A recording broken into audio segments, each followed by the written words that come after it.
ইদানিং আমরা দেখেছি যারা বিভিন্ন পূজা মণ্ডপে গিয়েছেন, এরা আমরা যারা সুন্নিদের প্রতিনিধি না, এদের যাওয়ার সাথে সুন্নিদের কোনো সম্পর্ক নাই।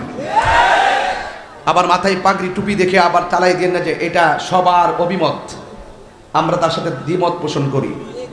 কথা বলেন ঠিক কিনা? আল্লাহ নবী সাল্লাল্লাহু আলাইহি ওয়াসাল্লাম বলছেন, পৃথিবীতে এমন একটা সময় আসবে তারা পূজা করবে, আবার এমন একটা সময় আসবে যারা পূজা করে তাদের সঙ্গে তারা আন্তরিকভাবে মিশে যাবে।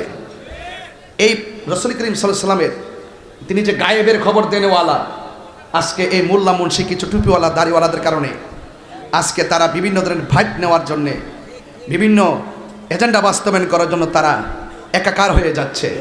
এটা আমাদের মুসলমানদের ধর্মের সঙ্গে যায় না। কথা বলেন ঠিক না বেঠিক? আমার কথায় কেউ রাজনীতি গন্ধ খুঁজবেন না।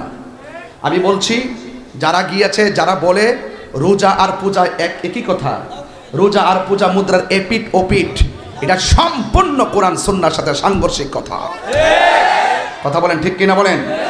কোন যুক্তি দিয়ে ইসলাম, এত মন গড়া যুক্তি দিয়ে ইসলাম চলবে না। আমি একজন সম্প্রীতি বান্ধব মানুষ।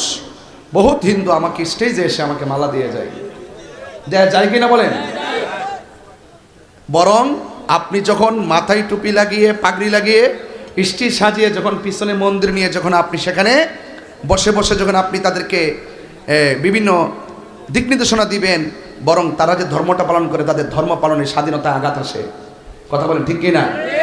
এগুলো তারা ডিস্টার্ব মনে করে।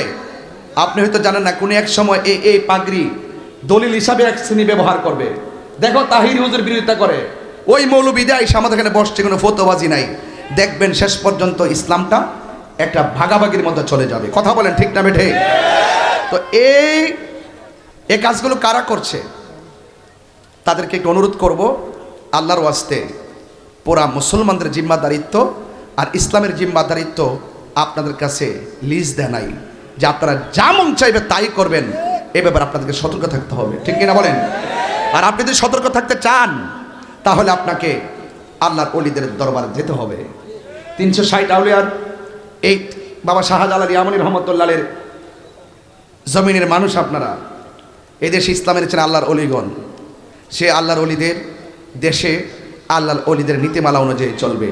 কোনো মন গড়া মতবাদ, কোনো মন গড়া মতাদর্শ এই দেশে চলতে পারে না। কথা বলেন ঠিক না বেঠিক?